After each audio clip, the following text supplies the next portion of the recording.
Hi అండి. నమస్తే. Welcome to Hima's kitchen. ఈరోజు మన ఛానల్‌లో మంచి టేస్టీ స్వీట్ రెసిపీ అయితే తయారు చేసుకుందామండి. అరకప్పు బొంబాయి రవ్వతో అప్పటికప్పుడు ఇలా స్వీట్ చేయండి. చాలా టేస్టీగా ఉంటుంది. ఈ స్వీట్ తయారు చేసుకోవడం కోసం ముందుగా అయితే స్టవ్ ఆన్ చేసి కడాయి పెట్టుకోవాలి. కొలత కోసం ఏదైనా ఒక కప్పు కానీ లేదా గ్లాస్ కానీ తీసుకోండి. నేనైతే ఇక్కడ ఒక కప్పు తీసుకున్నాను. ఈ కప్పుతో ఒక కప్పు పావు వరకు అయితే కనుక నీళ్ళని పోసుకుంటున్నానండి. ఒక కప్పు అలాగే మరొక పావు కప్పు వరకు నీళ్ళని పోసుకున్నాను. తర్వాత ఒక 1 టేబుల్ స్పూన్ వరకు కుకింగ్ ఆయిల్ వేసుకుంటున్నాను. అలాగే కొంచెం సాల్ట్, ఒక 1 టేబుల్ స్పూన్ వరకు పంచదార వేసుకోవాలి. ఇక్కడ నేను కుకింగ్ ఆయిల్ వేసాను కదండి. మీరు ఈ ప్లేస్లో ఒక 1 స్పూన్ వరకు నెయ్యి అయినా కూడా యాడ్ చేసుకోవచ్చు.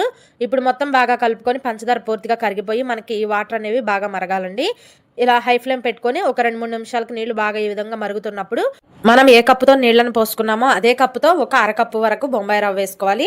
సుజీ రవ్వ, బొంబాయి రవ్వ, అలాగే ఉప్మా రవ్వ అంటారు కదండి, ఆ రవ్వను వేసుకోవాలి. ఈ రవ్వ వేసేటప్పుడు ఫ్లేమ్ని సిమ్లో పెట్టేసుకోండి. అలాగే ఒక చేత్తో రవ్వను పోసుకుంటూ మరొక చేత్తో కలుపుకుంటూ ఉన్నట్లయితే మనకి ఇక్కడ ఉండలేం కట్టకుండా ఉంటాయండి. ఈ నీళ్ళలో రవ్వ బాగా కలిసిన తర్వాత ఇందులో 2 స్పూన్ల వరకు మైదా పిండి కానీ లేదా గోధుమ పిండి కానీ వేసుకోవాలి. అరకప్పు బొంబాయి రవ్వకి 1 కప్పు నీళ్లు సరిపోతాయండి. పావు కప్పు నీళ్లు ఎక్స్ట్రా పోసాం కాబట్టి మనం 2 స్పూన్ల వరకు చక్కగా ఇలా మైదా పిండి కానీ గోధుమ పిండి కానీ వేసుకోవాలి. నేనైతే ఇక్కడ మైదా పిండి వేసుకున్నానండి. ఈ పిండి కూడా ఉండలేం లేకుండా ఇలా గరిటతో ప్రెస్ చేసుకుంటూ మనకి ఈ రవ్వ అలాగే ఈ మైదా పిండి మిశ్రమం అంతా కూడా కలిసిపోయి చక్కగా దగ్గరికి పడేంత వరకు బాగా ఉడికించుకోవాలి. మనకి ఎక్కడా కూడా ఉండలు అనేవి ఉండకూడదండి. ఇలా ఉండలేం లేకుండా మనకి ఈ మిశ్రమం అనేది బాగా దగ్గరగా ఉడికిపోయి కడాయి నుంచి సపరేట్ అయ్యేంత వరకు అయితే బాగా ఉడికించుకోవాలి. ఫ్లేమ్ని అయితే కనుక ఖచ్చితంగా సిమ్లో పెట్టుకోండి. హై ఫ్లేమ్లో పెట్టారంటే ఊరికే అడుగంటిపోతుందండి. ఇలా సిమ్లో పెట్టుకొని చక్కగా దగ్గర పడేంత వరకు కూడా ఈ విధంగా అయితే ఉడికించుకోవాలి. ఇలా ఉన్నప్పుడు మనం అయితే కనుక స్టవ్ ఆఫ్ చేసుకుందాము. ఇప్పుడు ఏదైనా ఒక ప్లేట్ తీసుకొని ఈ రవ్వ మిశ్రమాన్ని అయితే కనుక ప్లేట్లో వేసుకుందాము. మనకి ఈ రవ్వ అంతా కూడా మనకి పూర్తిగా చల్లారిపోవాలండి. ఇలా ఏదైనా ఒక ప్లేట్లోకి తీసుకొని కొంచెం స్ప్రెడ్ చేసుకున్నారంటే మనకి ఈ రవ్వ మిశ్రమం అనేది చాలా తొందరగా చల్లారిపోతుంది. ఇలా స్ప్రెడ్ చేసుకొని ఈ మిశ్రమాన్ని అయితే పక్కన పెట్టుకుందాము. మనం ఏ కప్పుతో రవ్వ తీసుకున్నామో అదే కప్పుతో ఒక అరకప్పు వరకు పంచదార తీసుకోవాలండి. ఇప్పుడు ఒక చిన్న మిక్సీ జార్ తీసుకొని కొలుచుకున్న ఈ పంచదారను అయితే మిక్సీ జార్లో వేసుకోవాలి. మనం చేసుకునేది స్వీట్ రెసిపీ కాబట్టి మంచి ఫ్లేవర్ కోసం ఒక 2 యాలకులను కూడా వేసుకోవాలి.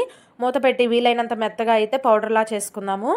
ఎక్కడ కూడా పంచదార పలుకులు అనేవి లేకుండా బాగా మెత్తగా అయితే పౌడర్లా చేసుకోవాలి. చూడండి, ఈ విధంగా మెత్తని పౌడర్ లాగా చేసుకోవాలి. ఈలోపు మీకు చిన్న రిక్వెస్ట్ అండి, ఫస్ట్ టైం మన ఛానల్ చూస్తుంటే ప్లీజ్ సబ్స్క్రైబ్ చేసుకోండి.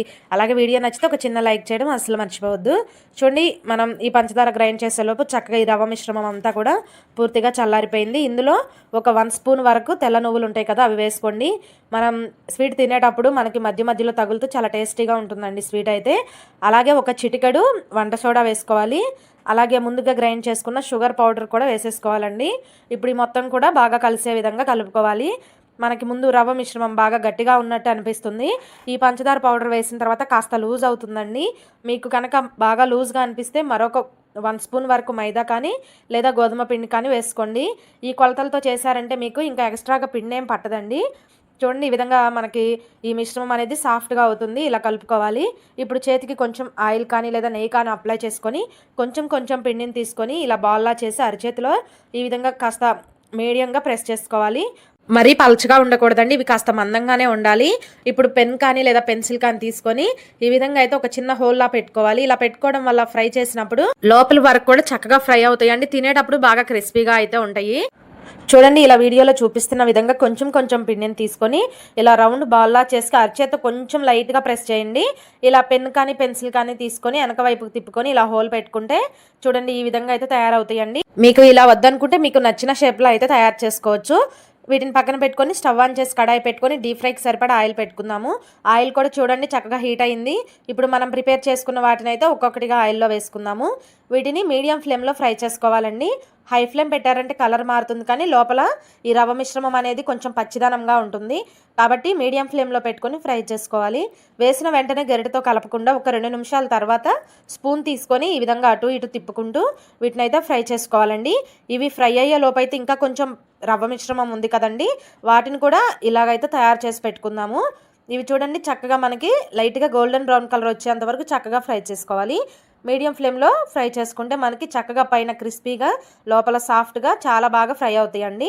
ఇదే విధంగా మిగిలిన వాటన్నిటిని కూడా ఇదే విధంగా ఆయిల్లో వేసుకొని చక్కగా ఇలా లైట్గా గోల్డెన్ బ్రౌన్ కలర్ వచ్చేంత వరకు చక్కగా ఫ్రై చేసుకున్నారంటే మనకి టేస్టీగా ఉండే రవ్వ వైట్స్ అయితే రెడీ అండి. ఏదైనా స్వీట్ తినాలి అనిపించినప్పుడు ఇలా ఏమాత్రం ఆలోచించకుండా అరకప్పు బొంబాయి రవ్వతో ఇలా మంచిగా టేస్టీగా స్వీట్ అయితే తయారు చేసుకోండి. పైన క్రిస్పీగా లోపల సాఫ్ట్గా చాలా టేస్టీగా ఉంటాయండి. ఈ వీడియో నచ్చితే కనుక ఒక చిన్న లైక్ చేయడం అస్సలు మర్చిపోవద్దు. మరెన్నో ఇంట్రెస్టింగ్ వీడియోస్ కోసం మన ఛానల్ని సబ్స్క్రైబ్ చేయండి. Thanks for watching video.